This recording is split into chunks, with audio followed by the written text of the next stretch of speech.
Hello there, I'm Dark Shades, and this is turning out to be a relationship channel. And like I said, I don't know when I'm going to put something off. I really go on inspiration and a vibe. So if you do want to know when I'm going to upload on this channel, you do need to subscribe. Basically, I've just come up with some theories recently, and I'm just running them by you to see what you think. And it's trying to understand our black British men, which many of us have some difficulty in doing. So I came across, well, I didn't really come across it. I was thinking about the impact. I've listened to quite a few stories by men whose mothers abandoned them, or should I say, they felt abandoned by their mothers. I don't think their mothers deliberately abandoned them. I think what happened was their mothers needed to settle down, get themselves a life. And you might ask yourself, well, if you knew you was going to have a child, or why didn't you think about that before? Why does your child have to be the sacrifice? Because that's what it seems to have happened. It seems like women who got pregnant, whether by mistake or intentionally, ended up with children and the father wasn't there to support them through it. And as a result, they shipped their children off somewhere. Could be to an aunt, could be to their mother, could be to a sister, whoever would have them. While they could get on with their lives, that's who they shipped them off to.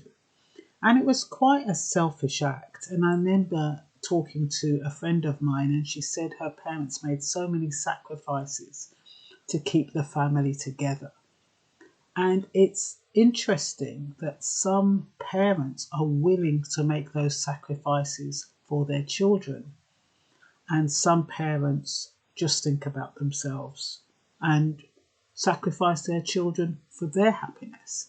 And they think they can correct it afterwards, but the damage has been done.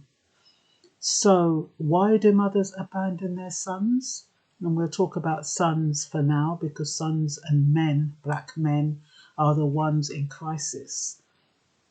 Why do they do it? I think they're myopic. I don't think they think. I think that when they have a son, they are of the mind that, oh, that he's a boy, he can look after himself, he'll be okay. I think that's the attitude. I don't have a son. I think if I had a son, I'd be very overprotective of him. But I don't. But for those who do, I don't know what propels their decision to give away their sons or give away their daughters or whatever reasons. But I do know it's usually about survival. It is usually about making their lives easier. It's usually about them not being able to have children and get a job and find a home in the same way they could have done if they were in the Caribbean. Remember, when they was in the Caribbean, they had support. Normally, the family was a village and everybody chipped in. All the aunts and uncles would chip in with looking after the children. In England, it's not like that. In England, everybody just keeps to themselves. Even like today, you find that if you want to leave your child with a sister or a family member, it's a big deal usually. So I think that was the problem. I think they came to the UK from the Caribbean or Africa. Usually it's the Caribbeans. Thinking that, they'd find somebody to leave the children with. And then when that didn't happen, they thought, well, I'm going to either send them back to where I came from, I meaning the mother, which part of the West Indies they came from, or I'm going to find somebody here to look after them. And meanwhile, I'm going to find a man to look after me. And I think that was the mentality at the time. I'm only hypothesizing. I don't know. I am not our mothers. I'm not of my parents' ilk. I'm not I can't speak for them. I'm just trying to understand what has gone wrong and why our black men are in the situation why they are. So they've placed them in care. They take them back when they're able. Then they overcompensate and they create demanding, narcissistic men who feel entitled. When the relationship breaks down, a mother realizes she sacrificed the relationship with her son, so she tries to appease him. And then it's based on guilt to restore the relationship. The son then takes advantage of that weakness in quotes, or the guilt that the mother's going through, and becomes, like I said, entitled, selfish,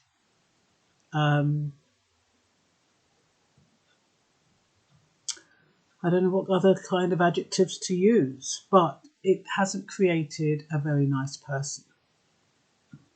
Because while she's trying to appease, he's still feeling hurt, rejected, abandoned, uncared for.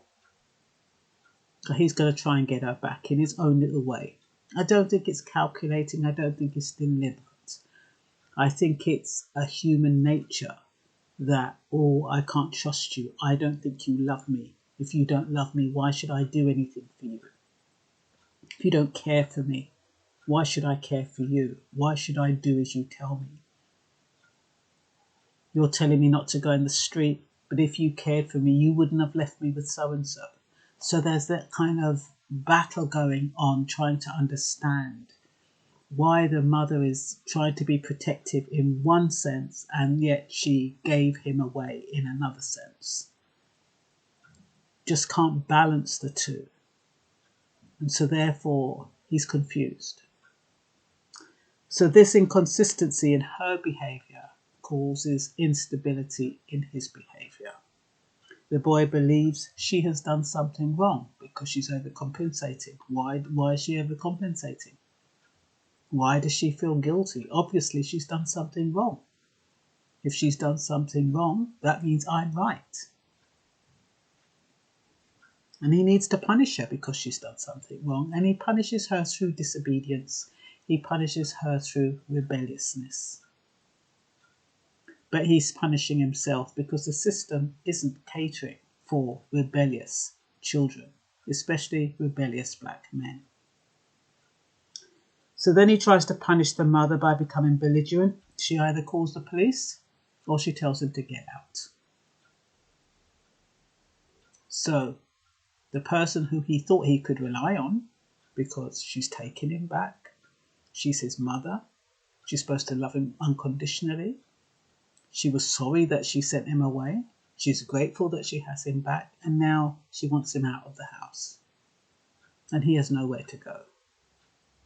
She's left him at the mercy of whoever he can find to accommodate him. And that means he has to compromise who he is as a person. So, we now have a belligerent and resentful man on the street who is trying to make a buck and who is trying to survive.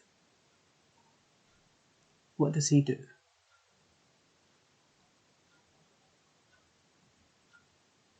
If he's good looking, he can use his looks, he can use his charm. And the unsuspecting female that he approaches is going to think, oh, he's nice.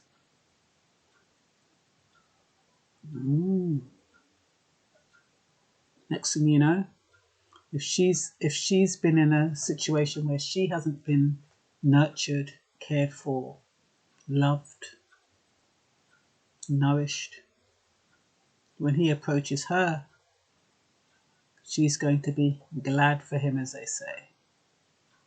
And it creates a relationship of codependency. Two people depending on each other for their needs. But it's a kind of an unhealthy relationship. Not quite sure, each party is not quite sure what's quite going on. But each party is trying to survive and trying to get through it. Sometimes it reaches a point where it just doesn't work. So he needs to survive. Survival is found through women who have it all, as far as he's concerned. Doesn't matter where they got it all from. Doesn't matter that they have to work hard. It doesn't matter that they have to do without. Doesn't matter that they have to have 2 or 3 jobs. Doesn't matter that they're struggling to pay the bills. They've got something. And so his survival is found through them because they have. So he needs to do whatever he can to secure himself. The unsuspecting woman doesn't realise that, though. The unsuspecting woman believes that he wants her for her. And that's where the problem comes in, because he's looking for a woman to protect him and shield him from the outside elements.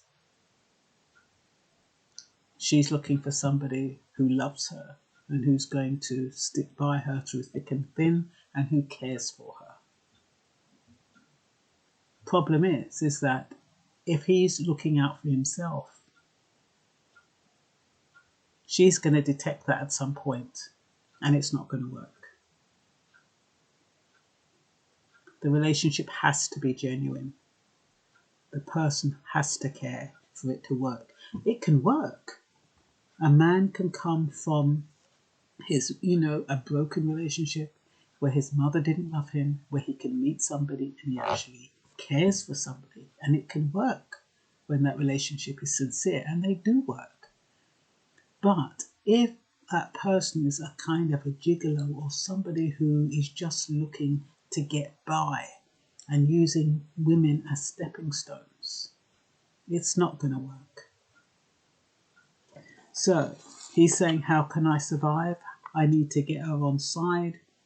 She has to believe in me. So that's where the chirping coming back in. And dear them chirps, you're sweet. I tell you. You're nice. Never met a girl like you. Oh, you're beautiful. Oh, I'd love to take you home to my mother, to meet my mum. I'd love you to be the mother of my children.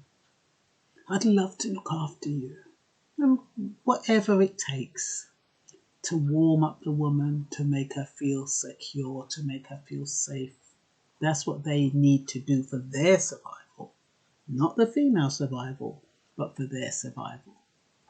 Because they haven't got, and it's very difficult for them to get. So, he starts analysing. What does he have going for him? So he looks at himself and thinks, not too bad looking. I go to the barber, shave up and look sweet and look nice. I have a few shekels. I go buy myself a new outfit. And I go to this dance and look sweet and smell sweet. I'm sure if you pull a woman. I don't know if it's as calculating as that, but it could well be. So, he can hook up a job in no time if he wants to.